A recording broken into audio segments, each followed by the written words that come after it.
All right. It's the Live Drive Jive Archive with your host, Frank Monday. I'm rubbernecking around here to see if I could see the moon disk. We have got a Lovecraftian abodes of the morning today here in Old Peking. If you are tuning in for the first time, don't let it be the last time. Y'all good looking sexy motherfuckers out in Happy Land. I gotta stop using verboten language. You gotta self-censor. You know the old rigmarole. My channel is set to adult content, and I've never worried about the censor so much per se, because I'm not in it for the money, right? I'm in it for the honey. Ain't got no money, can't get no honey. Damn it. Only on live transmissions can I flip the camera back and forth. I got to get a new phone so I can broadcast better. So today is on the lunar calendar, which is what we go by part of the time here in the capital, Old Peking, Twilight Zone, broadcasting to you live from the kingdom of the Central Dragon. We are shooting out across the airwaves like a North Korean ICBM, nuclear boogeyman, hiding under your bed at night, creeping while you're sleeping, baby. That's right. Frank Monday Live Drive Jive. Get it while it's hot, because you never know how long the boob tube is going to let you continue to operate. So I've been checking out a couple of other venues. I have got a presence on the poop shoot, all right? So over there at the BIT poop shoot, bit shoot, if you're not familiar, I have got a small presence there. Just like to keep the page active in case you got to dip out entirely. I figured that the boob tube here would shit can everyone years ago. I was predicting back in 2019 that 2020 was going to be the most evil year in the history of humanity, just because I felt a foreboding. Don't know why. Into 2019 kind of just felt like it was the end of the fucking world, man. But anyway, doesn't matter. It's neither here nor there. And it may have very well been the end of some worlds, right? And it was the end of some. But what's the point here? It is November. Let me see here. Let me check the watch. Cthulhu has risen, huh? It is 6:30 on the 15th or 16th. I can't see it very clearly, of November. So good morning, good evening, good afternoon, wherever you may be out in Happy Land. I hope you are well. So back on target. When you're over the target, you catch some flack, and that's just a fact. So I watched a video that was 2 years old where guys were complaining about the boob tube. They were complaining about the boob tube going south, and I thought, yeah, that's the feeling everyone had in the community. And I'm sure that a lot of them have made backup. But see, a lot of their complaints and belly aching and whining was due to the fact that they make a living doing this. And some of them, I mean, they don't put any more effort into it than I do. I mean, they do. You've got editors, but I was putting a fair amount of energy back into it back then. You know, I was attempting to make my videos as professional as possible, and I wasn't doing the live drive jive, and I didn't know about live streaming. Oh, in fact, I've told this story before. They wouldn't allow me to live stream because of my location, which I don't even know why it allows me to now, but it does. So that's fun, huh? Anyway, they said that the boob tube was at the bottom, that it was at the worst it had ever been.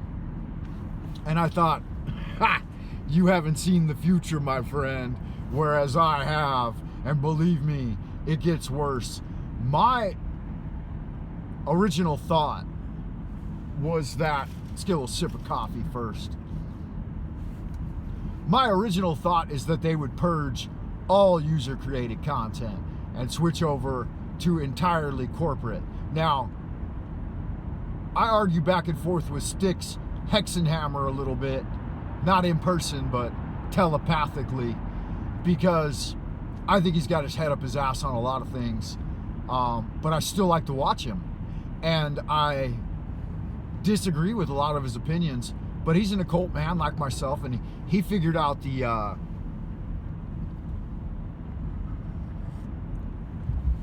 he figured out how to frame his opinions as a fence sitter well enough that he doesn't get in trouble too much.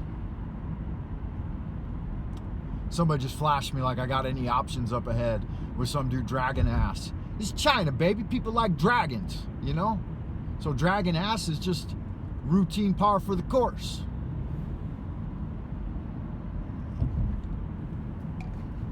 Yeah, so I sometimes argue against his videos and chime in and make a comment. Now, I've been watching Sticks pretty much since he became a YouTuber, as far as I know. I can remember back when his sub base was like, I don't know, just a few thousand. Definitely under 10,000. Because back then, all it took to get monetization was 1,000 subs. And then they upped it to 10,000 subs. And I remember that transition. I think that happened in the most evil year in history, in the modern millennium, which we shall not name. So this morning I jumped up, I did a 20-minute live broadcast just for folks out in Happy Land. And I was talking about a new dude that I had discovered named Eric Dubé. So he's not new probably to most of you. I'm gonna keep this under 10 because otherwise I can't upload it. And we're coming up on the international superhighway. Wow, this van's doing, let's see what his speed is, 40. Bro, this is the highway where you're supposed, okay, but at least he's staying to the side of the road. Like he don't know what the fuck he's doing. So that's good. The speed on this particular highway right here is 120, and everyone here now is constipated. I don't know what the fuck's up with them. Anyway, so let me finish my thought, and then we'll move on into the abodes of the future, right? Wow, we got an e-ticket ride to Disneyland coming up here on the right. Must be some kind of shit fuckery going on. They're talking about how you can no longer have a unique personality or an individual opinion on the boob. And I thought, well, yeah, that's always been the case. When Will Ferrell sold out and purged all user-created content on Funny or Die, I thought that's just the first of the dominoes, right? I had around 200 videos on Funny or Die of stand-up comedy, and I only downloaded like 5 of them that I thought were the best, and I ended up missing out on some of my best Frank Monday stand-up comedy routines at the Hot Cat Club.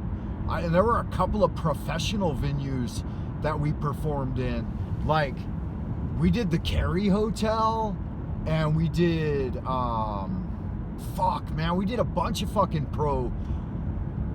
I'm not gonna go back down that rabbit hole. That's all water under the bridge. But yeah, they pretty much, so I only got about a minute left. So let me finish off with this. I experienced the awakening of the PC demonic culture for the first time through Comedy Club China. I launched into Comedy Club China when it was all guys in their mid-30s that had started it. They organized it, and it was like they were all young fathers, and they wanted one creative outlet one day a week where they did an open mic night, and they wanted that one creative outlet where they could do stand-up comedy and have fun doing it, right? And so I at that time was already, Jesus, how old was I? I was late 30s. They were all early 30s. So I was about a decade older than most of these guys. But they were bringing with them the tail end of the Generation X, right before it went into Generation Millennial, right? They had the tail end of that spirit.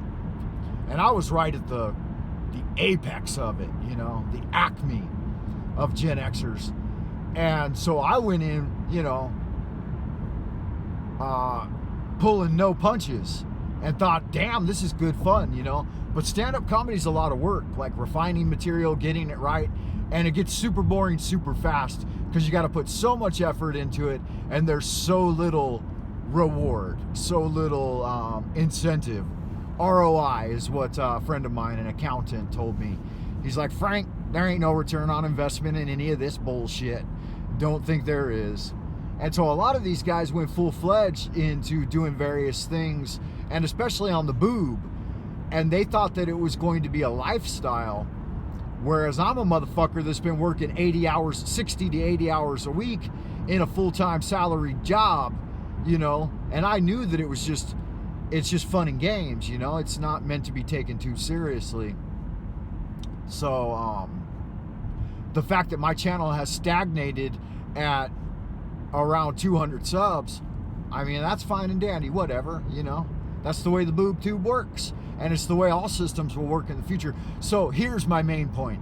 People think they're going to jump ship and go here, there, or the other place, and they're going to find other platforms that have greater freedom of speech and are not dominated by the new AI that's emerging in this new millennium. And they're just wrong. I mean, I'm sorry to break it to you guys, but it's all under the same umbrella. It's DARPA, you know, the internet is controlled by the National Stupidity Association and the Cocaine Importation Agency. So, and the Department of a Harmonious Society. So if you think you can avoid the reach of the Hydra, you know, the Mother Hydra and the Father Dagon, you have got another thing coming. You got another thing coming. Yeah, so a lot of them have upped their game and put a lot of money into it and so on and so forth. And with the thought or intention that they were going to be, there goes another e-ticket ride at Disneyland, baby, what's up? That they were going to be huge superstars, and Sticks, you and Tim Pool have gotten about as big as you could have gotten, and The Amazing Atheist, and it looks like those days are pretty much behind us. I mean, as long as you continue to toe the line, you'll still have a presence, but thinking that you will escape the grip of the Empire it's like Luke Skywalker, you know. You can't get far. Ultimately, they'll blow it all up. They'll burn it all down, and that's the way it works. But let's enjoy it while it's still here. And with that said, man, we have gone long in the tooth. I love y'all good-looking, sexy people out in Happy Land. I will see you in the abodes of the future.